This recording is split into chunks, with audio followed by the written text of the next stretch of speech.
Hi everyone, and welcome to The Path to Reason. I'm your host, Cindy Plaza, and tonight we're going to talk about something I've mentioned several times during my videos and especially interviews. It's labels. So I'm going to try and develop two lines of reasoning here because I think there are two different problems with this.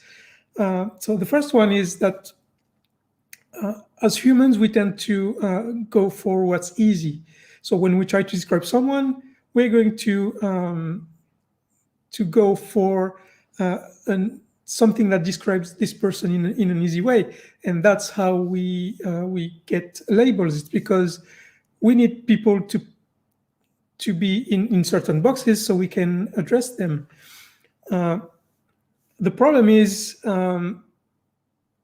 we have a lot of biases, and most labels are associated to those biases and those subtexts that are linked to it.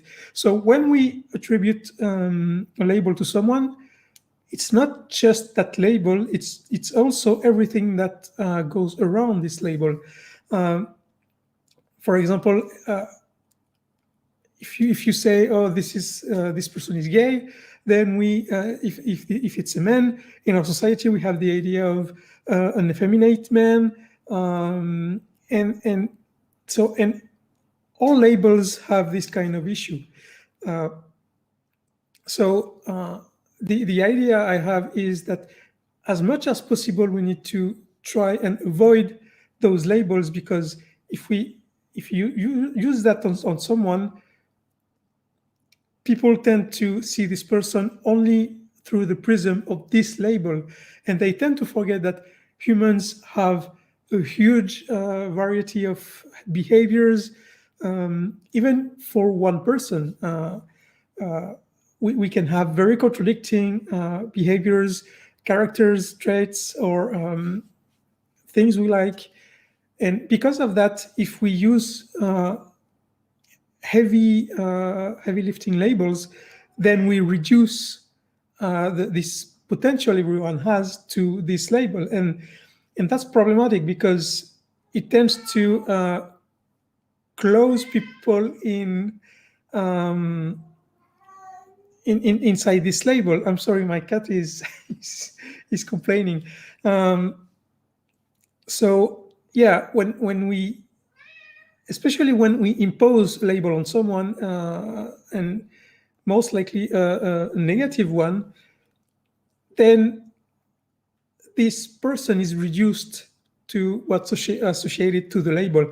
And the problem is not everyone has the same ideas associated to every label. So it's definitely not a useful way to communicate ideas, because each label has different meanings for different people. So how can you know if this person you're talking to is thinking in the same way as you do? We already have trouble with words. Again, words have different meanings, and sometimes people attribute their own meaning to something like gods, like spirits, like all these things.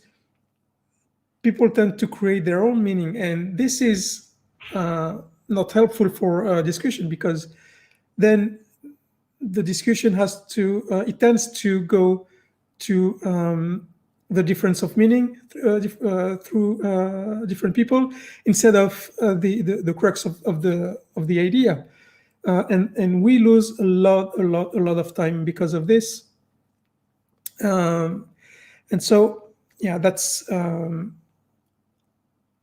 That's what I was thinking. Also, when someone gives themselves a label, sometimes it can be used as a manipulation tool because they try to give themselves those ideas associated to the label, like philosopher.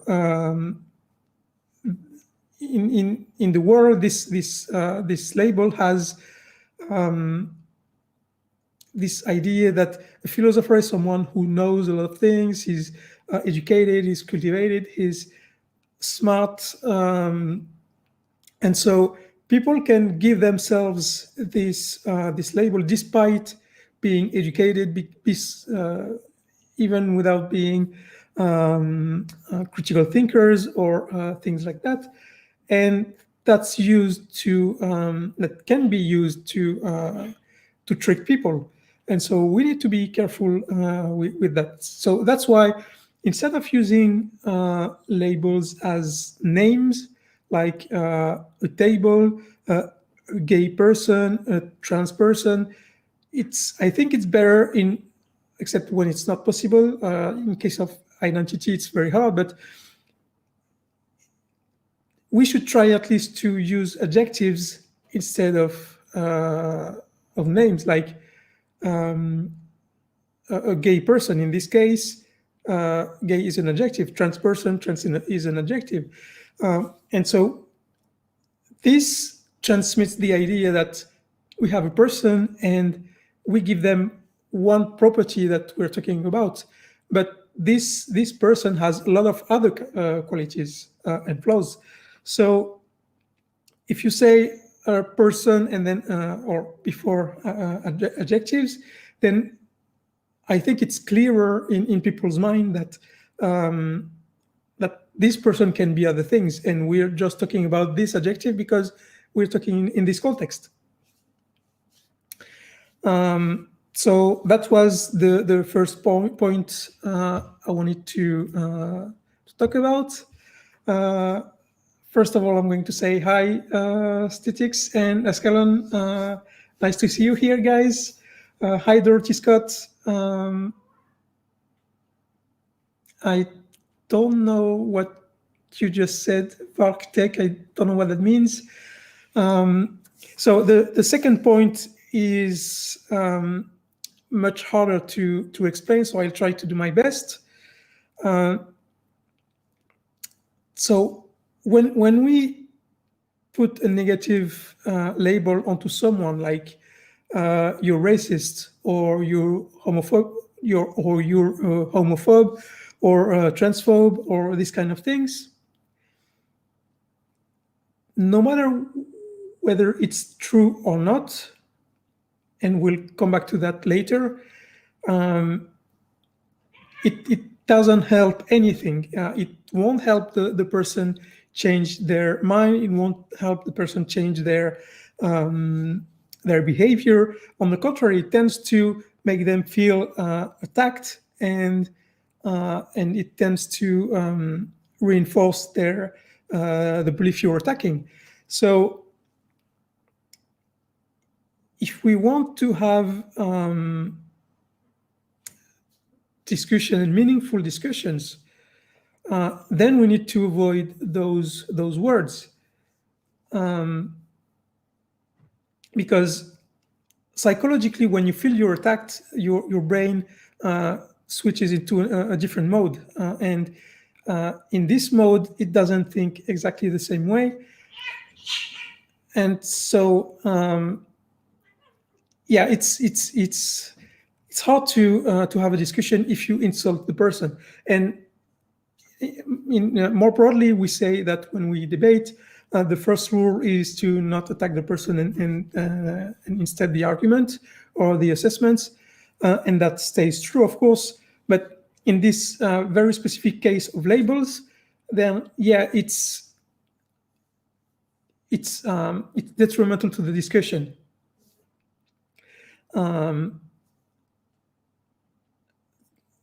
But in the last week, I've talked to different persons, and they opened my eyes to a different perspective. So I try to to not strawmanning them. So in some topics and with some people, if you talk to a flat earther, for example, why should we spend time to educate them when the fact that the Earth is round is common knowledge and has been for almost 3,000 years? We can say that it's a waste of time, because if by now they haven't been educated, then most likely it is because they don't want to. And it's very unlikely that if you try and have this meaningful discussion and explain them why they're wrong, you will not change their mind. And I agree with that to some extent. I mean, we very often have this discussion about whether it's useful to try and convince someone, because most of the time, people who have an idea, they are at first close to it and close to any change. But we know that small challenges to their ideas can add up in time and then make them change their mind. So that's the only reason why I decide to the first position, which is to keep trying and educate people when it's not too obvious that they're just trolling you or they don't want to change their minds. Like after Dawkins' post on Twitter last week, I had some people calling out my response to it, and one of them really didn't want to understand the principle of gender identity, and he didn't want to understand that biological sex and gender are two very different things. And I gave him some studies pointing to this. I gave him a lot of information, but he just dismissed it every time. So first you give them a chance, but then at some point you have to realize that for some people it's useless. And it's sad to say this, but it's the truth. You cannot force someone to change their mind, and sometimes it's just not worth your time. We have a limited energy every day. We have limited time, so we need to choose our battles properly. And so those people are not worthy of our time and our energy. If someone doesn't want to understand they're wrong, then they don't deserve to be treated as equal in the discussion. So in this case, calling them racist or transphobe or anything like that can be useful in some contexts. Not all the time, but in some cases, yes, it can be. Yes, like earlier when I denied that cats are bad company. Yes, I will deny that forever. So yes, in some cases it can be, I don't like to say useful, but it can be the right thing to say at some point, to call someone racist, because they won't realize that. And that's the next point I wanted to talk about. Let's say we talk about the label liar. So you have people who almost never lie, and you have people who lie every day. So at what point do you say, okay, this person is a liar because they lie a certain number of times? How many times do you need to lie every day or every week to be labeled as a liar?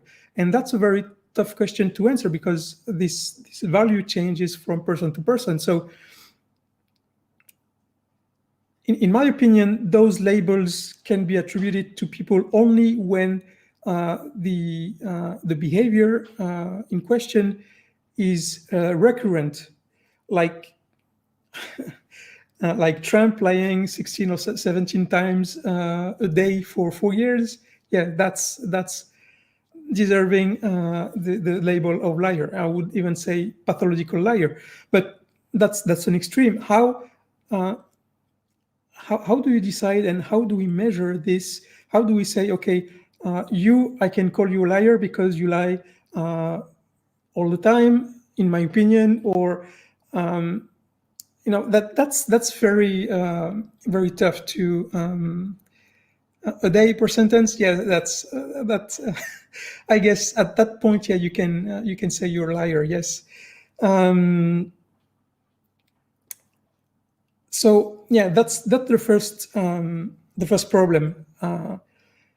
How do you say this person deserves to be called to be labeled like this when they have a certain behavior? How often do they need to have this behavior to be able to qualify for this label? That's a tough question. The other problem is when the person doesn't realize that they're showing this behavior we're talking about.